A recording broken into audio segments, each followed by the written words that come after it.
안녕하세요. 대기업에서 레저 산업을 담당하고 있는 담당 멘토 김기동입니다. 자, 오늘은 카지노 규제 개선이 절실히 필요한 강원랜드에 대해 살펴보도록 할 텐데요. 최근에 강원랜드가 2.5조 원의 투자 계획을 밝히고 나서 해외 단체 관광객을 유치하기 위해 협약을 한다던가 아니면 비카지노 매출을 30% 이상 끌어달라는 계획을 가지고 있죠. 그렇기 때문에 여기에 대한 우려가 어떤 게 있는지 저와 함께 살펴보도록 하고요. 사실상 강원랜드의 입장에 있어서 비카지노 부분보다는 카지노 사업에 대한 규제가 풀리면서 카지노 사업이 좀 커져야지 이런 비카지노 부업, 리조트 부분까지도 선순환이 될 것이고, 이러한 부분으로 위해서 저희가 좀 반등이 좀 될 것으로 예상해 볼 수 있는데, 이런 카지노 사업의 선순환 어떤 내용인지도 함께 좀 살펴보도록 하겠습니다. 이제 마지막으로 강원랜드 차트를 저와 함께 좀 간단하게 보시면, 강원랜드 같은 경우는 이제 2.5조 원의 투자 계획을 발표했음에도 불구하고 주가가 좀 부진한 모습을 보여주고 있죠. 그렇기 때문에 여기에 대해서 저희가 어떠한 대응 전략을 짜는 게 좋고, 앞으로 어떠한 부분들을 좀 지켜봐야 되는지도 제가 좀 자세하게 설명해 드릴 테니까요. 영상 시청해 주시기 전에 5분만 집중한다고 생각하시고 지켜봐 주시면 정말 감사하겠습니다. 일단 강원랜드가 일단 해외 마케팅에 좀 호평을 받고 있습니다. 사실상 제가 좀 걱정을 하는 부분이, 해외 마케팅에 좀 호평을 받고 계약을 하는 건 좋은데 이러한 외국인들의 입장에서 과연 강원랜드로 올지, 이런 부분이 좀 걱정이 됐습니다. 그래도 이러한 여기 대한 내용들 좀 아는 것이 중요하기 때문에 간단하게만 좀 살펴보도록 하겠습니다. 일단 최철규 대표이사 직무대행 등 이 강원랜드 사절단이요, 이 해외 여행업계 그리고 유관 기관과 직접 방문하면서 협약을 좀 맺었습니다.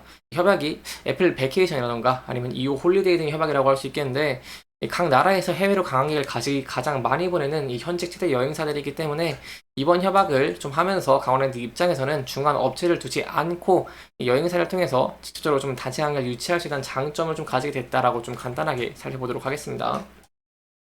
사실 이러한 부분이 좀 호재로 작용을 하진 못했습니다. 강원랜드 차트를 좀 본다고 하시더라도. 이렇기 때문에 여기에 대한 내용을 그냥 간단하게만 짚고 넘어가도록 할 거고요.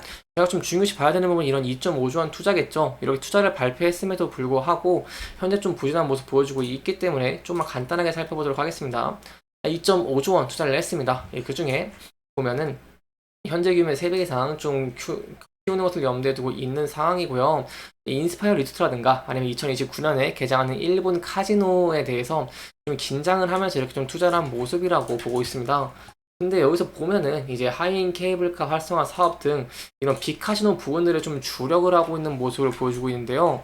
이런 건 좀 우려스럽다고 제가 좀 여러분들에게 말씀드리고 싶습니다. 사실상 강원랜드의 매출을 본다고 하시면 지난해 한 1조 3,800억 원 정도, 영업이익은 한 2조 7천억 원 정도 나왔죠. 이게 보면은 코로나19 전과 저희가 한번 비교해 본다고 한다면 이 코로나 이전 수준으로 좀 많이 회복을 하지 못하고 있는 모습을 보여주고 있습니다.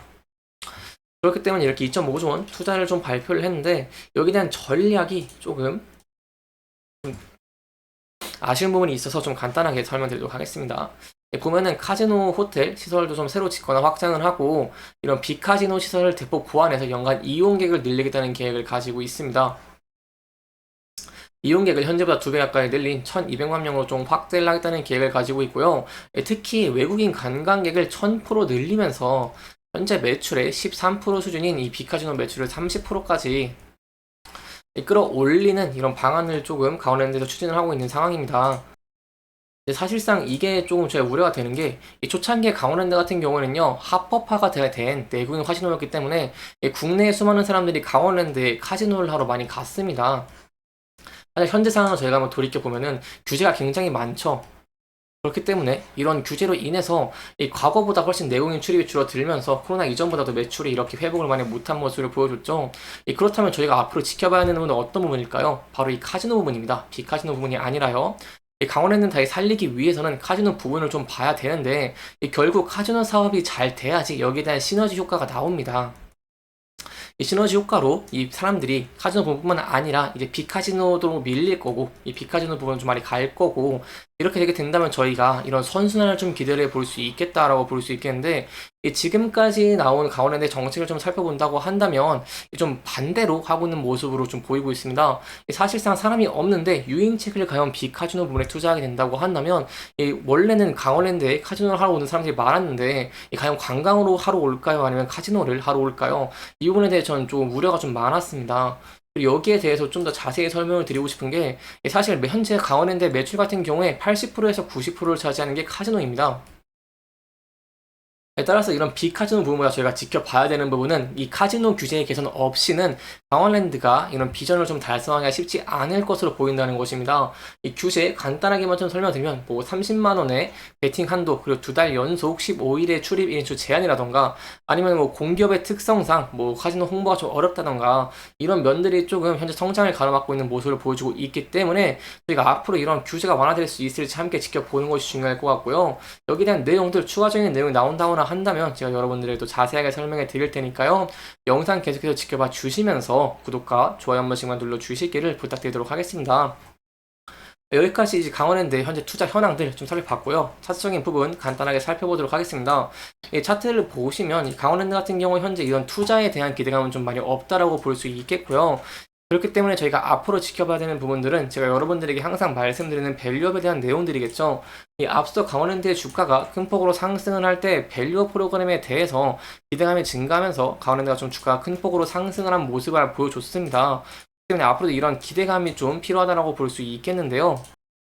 이 밸류업에 대한 내용들은 이제 5월 2일에 발표를 확정을 하기로 했기 때문에 여기에 대한 내용들 어떠한 변동성이 있을지는 저와 함께 좀 추적해 나가도록 하겠습니다.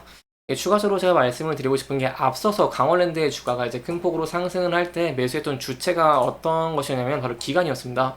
이 기관 중에 특히 이제 연기금 쪽이 좀 눈에 띄는 모습을 보여줬죠. 그리고 뭐 금융투자, 보험, 투신 등 제가 좀 1월로 좀 보이겠습니다. 여기 2월 1일부터 좀 주가가 큰 폭으로 상승을 했죠. 2월 1일부터 좀 본다고 하시면은 이렇게 기관계에서 좀 큰 폭으로 매수를 해준 모습을 보여줬습니다. 하지만 여기에 대한 내용들 저희가 1월 31일 주가 상승을 시작한 시점부터 현재까지 본다고 한다면 이 수급적인 측면에서 봤을 때 연기금, 그리고 보험과 연기금, 보험, 그리고 기타 은행, 이 금융, 은행 등이 좀 남아있다고 볼 수 있겠습니다. 수급적인 측면에서요. 연기금에서 한 87억 정도, 그리고 보험에서 28억 정도 이렇게 있는데, 최근에 연기금 계속해서 매도를 하고 있는 모습을 보여주고 있죠. 그렇기 때문에 저희가 앞으로 지켜봐야 되는 부분들은 밸류 프로그램에 대해서 좀 긍정적인 면들이 나오면서 다시 이렇게 과거의 주가 상승을 좀 이끌었던 연기금이 좀 매수로 돌아올 수 있을지, 여기에 대한 내용들 함께 지켜보시는 게 중요할 것 같고요. 현재 그래도 그나마 좀 긍정적이라고 할 수 있는 부분은 이 외국인 측에서 3일 연속 좀 매수를 해주는 모습을 보여주고 있고, 저희가 1월부터 본다고 하더라도 외국인이 좀 계속해서 아직 매수 물량이 좀 이탈한 게 아니기 때문에 250억 정도 아직 남아있다는 부분은 조금 그나마 좀 긍정적이라고 볼 수 있겠고요.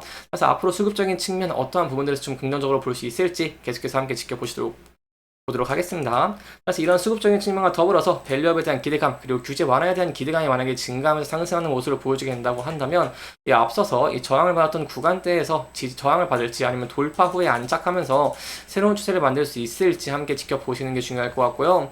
이 리스크적인 측면이 항상 존재하죠. 이 규제에 따라서 리스크적인 측면이 존재하고 있기 때문에 이런 부분 각광받으면서 주가가 하락하는 모습을 보여주게 된다고 한다면, 저희가 계속해서 강력하게 지지했던 라인인 저점 부분에서 지지받을 수 있을지, 그리고 이탈할지도 함께 지켜보시는 게 중요할 것 같습니다.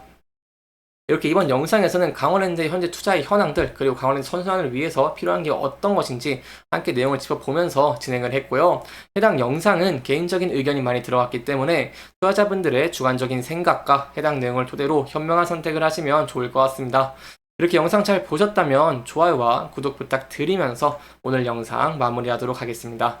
끝까지 시청해주셔서 감사합니다.